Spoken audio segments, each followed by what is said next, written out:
In total, I've downloaded and installed 6.5 terabytes of games and record over half a terabyte of gameplay to make these videos. Welcome to part 4 of my Ryzen 5600G game test series. I've now tested 260 games, and in this video you'll find 44. Because after a recount I realized that part 2 only featured 56 games, but it should have had 60 games. So I had to make up for those in this part and set myself up for an even 300 games test finish for the last video in the series, which will be part 5. At this point I want to thank you guys for watching. The channel has crossed the 1000 subscribers threshold since the last video. I would also like to thank the developers and publishers who gave me access to their games. If you're looking for some particular games, you most likely want to check out part 1 because that's got the most popular games. Part 2 and 3 are similar to this video, featuring a mix of popular, lesser known and indie games. Like in the previous parts, I'm testing a complete stock setup, no overclocks, but this time I won't be going in alphabetical order. We'll start with my favorite games in this batch. Projekt Warlock 2 is a retro-style boomer shooter developed by Buckshot Software and published by Retrobyte, and is currently in early access. This genre has been seeing more attention lately. In previous installments in this series, we've seen similar games like Ultra Kill, Amid Evil and Turbo Overkill. Projekt Warlock 2 is under active development. I re-recorded the footage for this video 3 times because the developers pushed sizable updates and patches. Performance on the Ryzen 5600G was okay. I mostly saw more than 60 FPS, although it was evident that the game still needs optimization work. It's one of the few games that sometimes bottlenecks on the CPU when running the Vega 7 integrated graphics. I beat the game and had fun doing so, for the most part, but there are problems. The game is at its best when it's throwing waves of enemies at you that turn into a cloud of red mist in front of you as you swap through your arsenal. Kiting the mindless zombies while keeping an eye out for high threat enemies got me into the zone. Chaining kills together to make the enemies drop more health vials while going for sword kills at opportune moments to increase the ammo drop rate is a great combat mechanic. However, it can be feast or famine and may need more fine tuning. The game is at its worst when you get lost in the levels. And this happened to me multiple times. You go from super fast paced shooting to minutes of searching for the right door or key. Suppose you're playing the level for the 10th time. In that case, this is no problem. You always know where to go. But I distinctly remember it being super frustrating the first 2 or 3 times I played any one level. Some being a lot worse than others. I hope the devs can solve the level design challenges. The game is available on Steam and GOG, currently priced at $16.99, which is likely to increase once the game leaves early access. Next is A Tale of Bistun, another game I finished in a single session that took a little over 3 hours because it kept me glued to my chair. Everything in The Tale of Bistun was crafted with tremendous care, with incredible attention to detail. The game tells a fantastic story, and the developers used every tool they had at their disposal to tell that story. The art direction, the music, the narration and the gameplay just flow together. The best way for me to convey this is to show you this 10-second clip. He was mistaken. There was another in this ethereal place. The tree was alive, but bound tight by otherworldly rocks and glowing tentacles. One could complain about only 2 things. Combat is on the easy side for an experienced gamer, and the game is relatively short.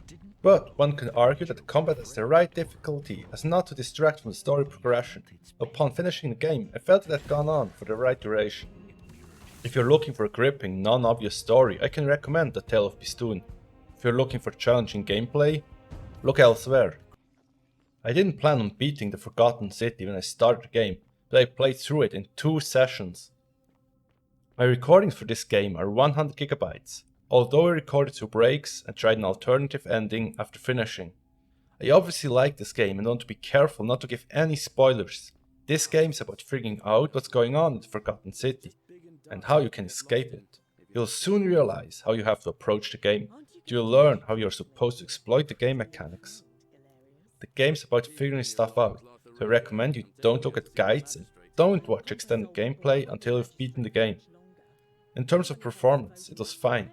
But 30 FPS are better at 1080p on the medium preset, which defaults to a 90% resolution scale. Endling, Extinction is Forever goes into a similar category as The Tale of Bistun. The graphics are beautiful, the soundtrack and effects are spot on. The gameplay mechanics are relatively simple and I didn't run into any bugs. However, there's no narration and no voice characters, which is fine. The game does a fantastic job telling the story without speech. Performance could be better, but it wasn't a hurdle. My FPS was consistently above 30 on medium settings using high textures. That was fine because you move along a 2D grid, but the world is kind of 3D. My two main issues with the game are its somewhat shallow gameplay mechanics and price tag. Currently it's sitting at $30, a lot for a 4-hour story that offers little incentive for replays. This is Clunky Forge, Dragon Forge. The game is called Dragon Forge, but everything about it feels clunky, moving around, placing buildings, and fighting. The game isn't in early access. I actually went to the Steam page and double checked because when playing the game it felt like an early access game. It's a mobile-like base building game with idle mechanics. In my opinion, the game needs much work to pass the worth buying threshold. Excel is a sci-fi Zelda-like and I didn't get far into the game. However, I played through the tutorial and the first boss, reached the city cell, and then explored the surroundings a little bit, which took over an hour. The performance was alright. I was conservative regarding settings, as I dealt them in the most challenging parts of the city, which led to really high frame rates in the forest. If this game looks interesting, I recommend you find a recent review by someone more familiar and appreciative of the genre. I can't recommend YouManDriver at all, and if I had to describe it in one word, that word would be annoying. It wants you to drive in a particular way, and if you don't do that, it will relentlessly play a horn. And here, it activated the autopilot, which cancelled my turn and made me crash. Then, while trying to get back onto the road manually, it restarted the horn sound. At this point, I quit and uninstalled. One person developed Super Ember Kaboom by themselves. The game turned out well. It's a Mario-like platform. Graphics are nice, the controls are tight, and the enemy types are plentiful. It's one of those games you know turned out the way the developer had envisioned. I've played the game for about 90 minutes and haven't finished it yet, so I was curious and checked out the Steam reviews. The reviewers had played the game for between 1 and 7 hours. It's simple, fun, and not expensive, currently $6.99 on Steam. I approve.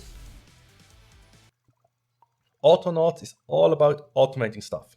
The tutorial was annoying, but I powered through that, and the game is a lot better when it's no longer shoving blinking arrows in your face. The core gameplay mechanic is creating bots, which you can program to execute simple or highly complex plans. Usually, you do something yourself the first time and then create a bot to do it for you. Autonauts didn't have graphic settings, but it ran at 1080p 60 frames per second with performance to spare. Force of Nature 2 Ghostkeeper is a survival-based building game with action combat and RPG progression elements. The graphics are nice, the performance is alright, and the sound effects and music are relaxing, and the menus and inventory are easy to use and manage. I'm not particularly literate in this genre of games. Still, I played for a while longer than initially planned and enjoyed exploring and upgrading my base. Let's shift gears entirely for a second. Mortal Kombat 11. Running my 3200 RAM kit, I couldn't get a solid 60 FPS in the benchmark at 1080p low settings. 900p is best for competitive play, delivering a locked 60 frames per second, but 1080p should be fine for single player content. If you use a 720p monitor, you could even increase the graphics settings. And if you have some faster RAM, you might be able to run 1080p 60 FPS. Paladins ran at 100-120 FPS and high settings at 1080p in my testing. I had no previous experience with this title, so I was surprised by how well it ran. Interestingly, it used a fair amount of CPU power.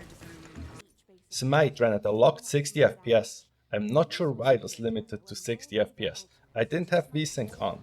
So if it's possible to unlock the frame rate, we should be able to get around 120 FPS based on the GPU utilization, which sat at around 50% in my test.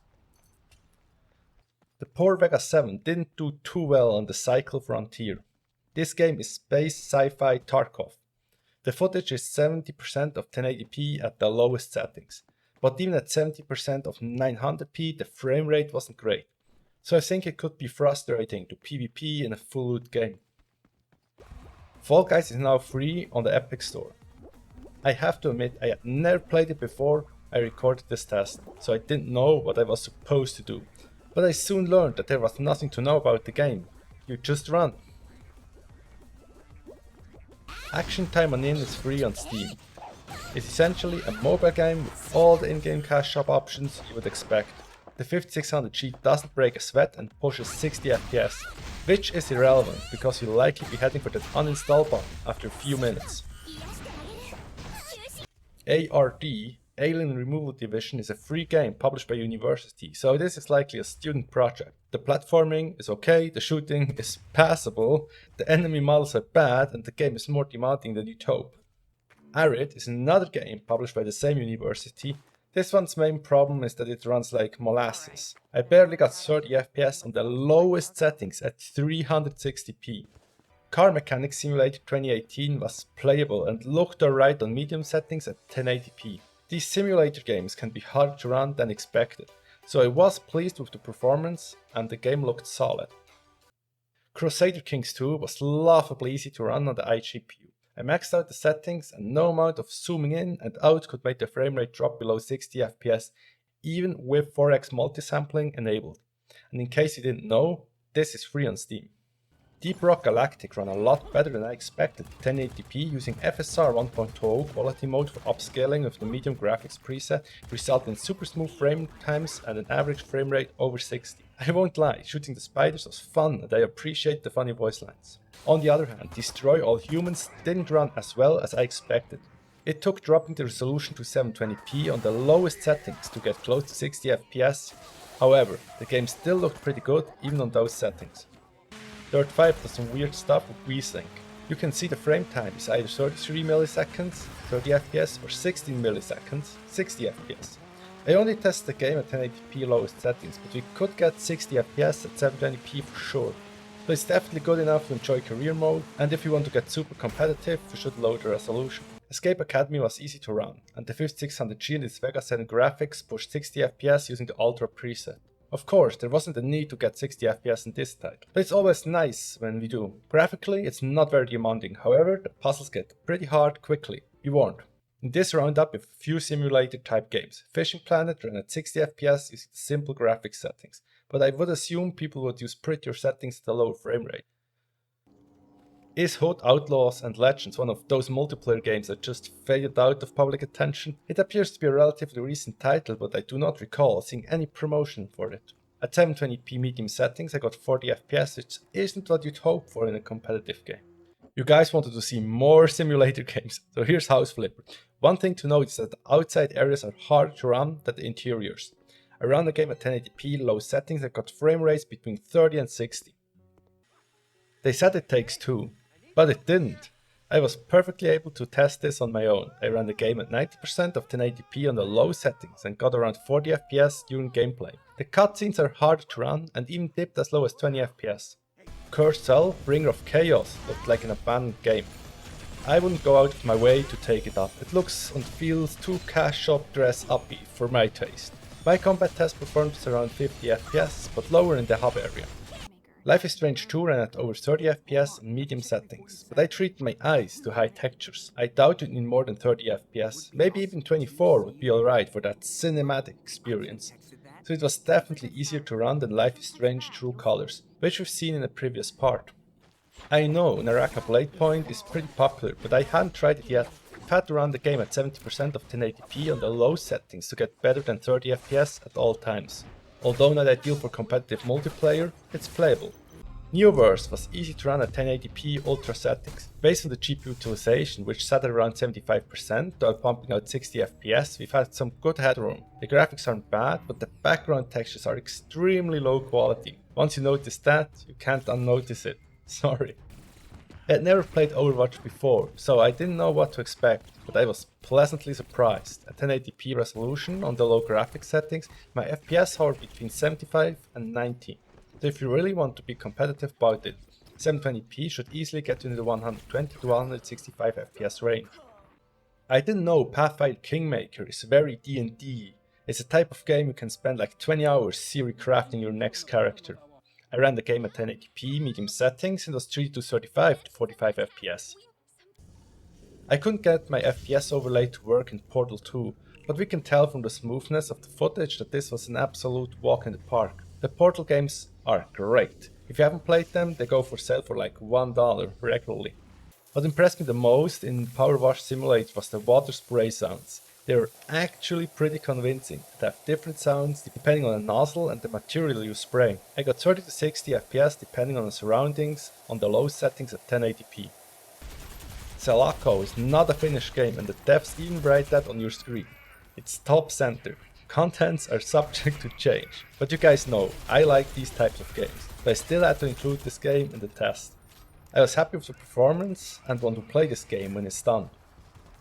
Sleeping Dogs Definitive Edition is something I picked up during the Steam Summer Sale, but I haven't played it a lot just yet.